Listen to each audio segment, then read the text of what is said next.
Hi, my name is Christi Tinker. I have been doing hair for 8 years, and I started out in an exclusive Redken salon, and I have had my own salon for 1.5 years now, and the only product I have ever worked with is Redken. Often I will say it is the language that I speak, and I believe in Redken because of the education on demand, and feel like I would make a really good Redken artist because I did have the opportunity to work with Zambia and the Redken team several years ago, and knew then that one day I would be a part of that. I feel like education is very important, and I try to educate everyone that I provide a service to, and always say that I am an educator first.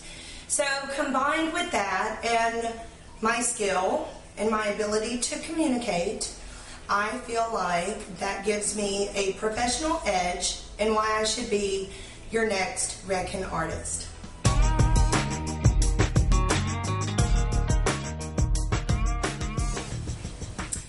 Okay, so first what I would like to do is share with you my philosophy or my vision, which is I feel like it is very important as a hairstylist and a salon to brand yourself and set yourself apart from everyone else. So that is why I am a signature salon, and I like to create signature looks or personalize them by putting my signature on everything I do.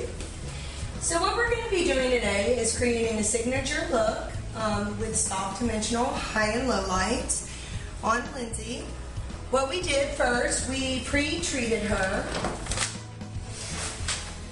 by shampooing her with cleansing cream, rinsing, applying the pre-art for 5 minutes, adding to that the cleansing cream, rinsing, towel dry, and I also applied the protein cat treatment to rebuild her hair and fill in all the holes. This will even out the porosity to guarantee that you get a more even end result. Then I followed that with the chemistry system. We used Real Control and Strength because Lindsay has chemical distress, or what I like to call hair history. And so I felt like these two chemistry systems were best for her. That sat for 5 minutes, and then we used the fixed base 5.5 with a cool rinse. She has already been blown out, and she is dry, and she is ready to section. Okay, so I would like to begin with explaining the zones or the sectioning and how we will go about with the highlights and lowlights or the foil placement. So I've already pre-sectioned her into Zone 1, Zone 2, Zone 3, Zone 4, and Zone 5. I will begin placing my foils in the most resistant part of the head, and that is going to be the back sections or Zone 5. I will start at the right, move to my left, and then I will work my way through Zone 4, Zone 1, Zone 2, and Zone 3. Okay, so I would like to begin with explaining to you my formula, why I picked each one for Lindsay. I feel like for the highlights, the ammonia-free blonde icing is best for her based on her hair history and the chemical distress that she has obviously underwent in the past. The ammonia-free blonde icing tends to be kinder to the hair with the Lumisilk technology that conditions as it decolorizes. I feel like this is going to be the best option for her to keep the condition of the hair very silky, very smooth. For the low light, I would like to use the Color Fusion. I went with 3/4 ounces of 5 NGI, 1/2 ounce of 7 NGI, and 1.5 ounces of 10 volume with peroxide. In between the foils, after I get the foils in, I am going to tone her base color. I felt like her base color tended to be more on the yellow side, so I would like to neutralize the unwanted undertones by using Shades EQ, 1/2 ounce of 9T, 1/2 ounce of 9B, 1½ ounces of crystal clear, and 2½ ounces of processing solution. Okay, so I'm going to start with zone 5 because I feel like this area tends to be the more resistant area on the head, or the darker hair on the head. So with finely woven pieces, I am going to alternate high and low in order to create a very dimensional effect. Moving my way up. And this is always good to do because if your guest pulls her hair into a ponytail frequently, she likes to see the dimension go into her ponytail. Often this is left out, and so when she pulls her hair into a ponytail, she looks completely dark on the bottom. And a lot of my blondes do not like looking dark anywhere. So basically, at this point, we are alternating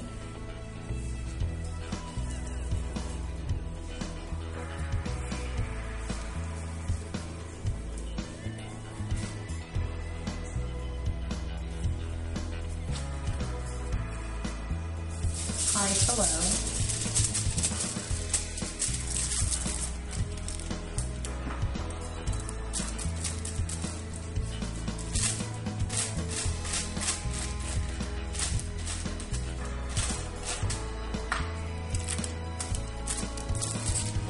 I will continue with the same repetition to the top of zone 5, and then put into the right side of zone 5 the same thing. So basically the right side of zone 5 will be a repeat of the left side.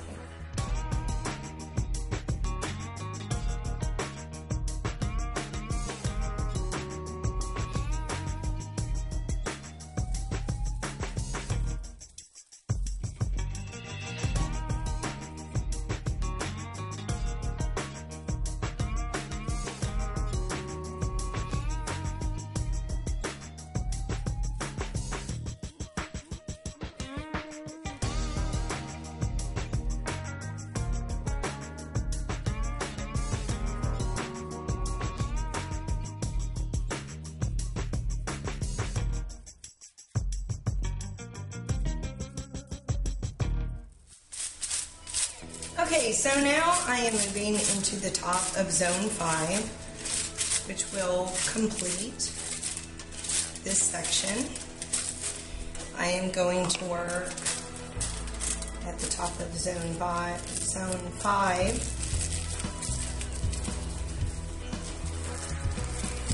and then move on to zone 4. Seeing as how this is getting close to the apex, or the highest point on the head, it is important that these pieces are woven, never sliced, because this is where the hair tends to start to fall into the round. So for a natural, softer effect, you just always want to make sure that the pieces in the crown are finely woven and never sliced.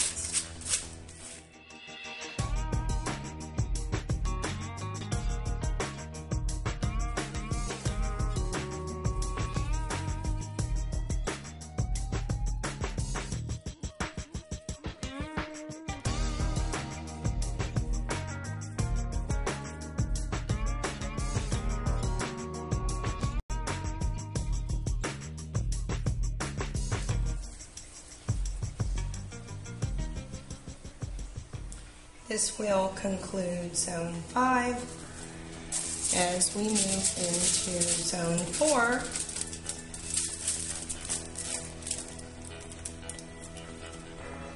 which is where I am going to incorporate basically the same idea with a few accent pieces. Will be my signature or my personalization to this dimensional soft highlight in the right, making things interesting always.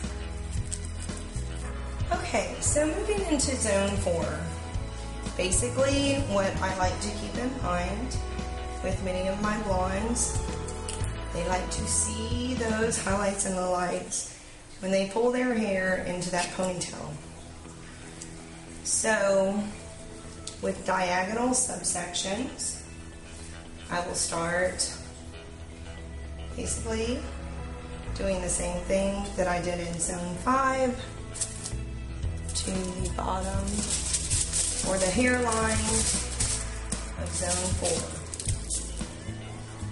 4. Okay.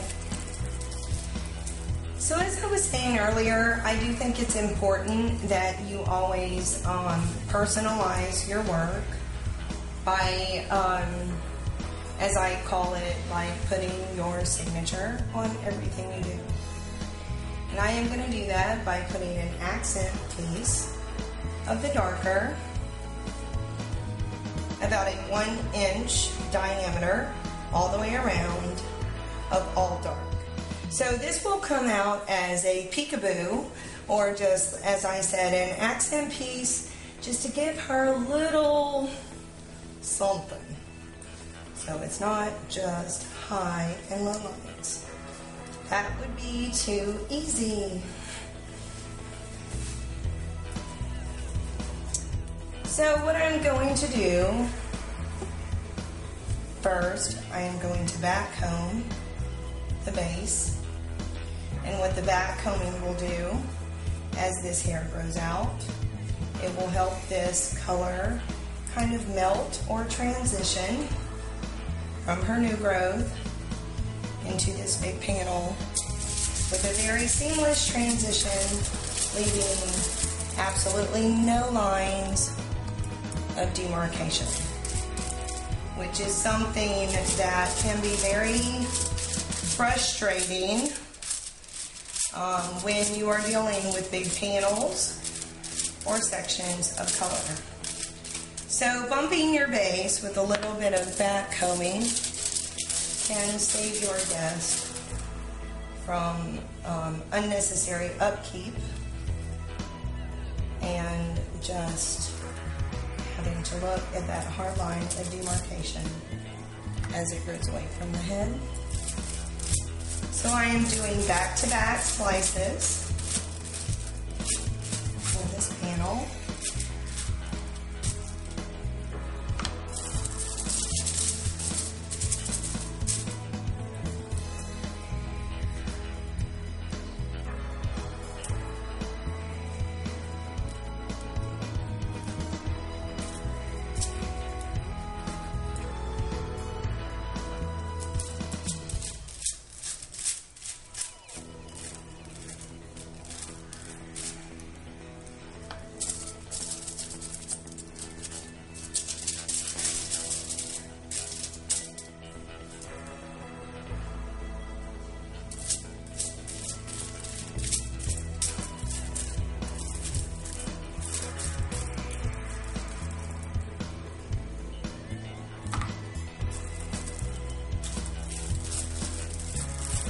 To conclude zone 4, I will try to put as much high around my panel of dark, because this is what will make that darker panel or accent piece pop, as opposed to if it were surrounded by a lot of woven low lights. Thinly slicing the highlights around the paneling will just help accent that, so it doesn't just kind of blend into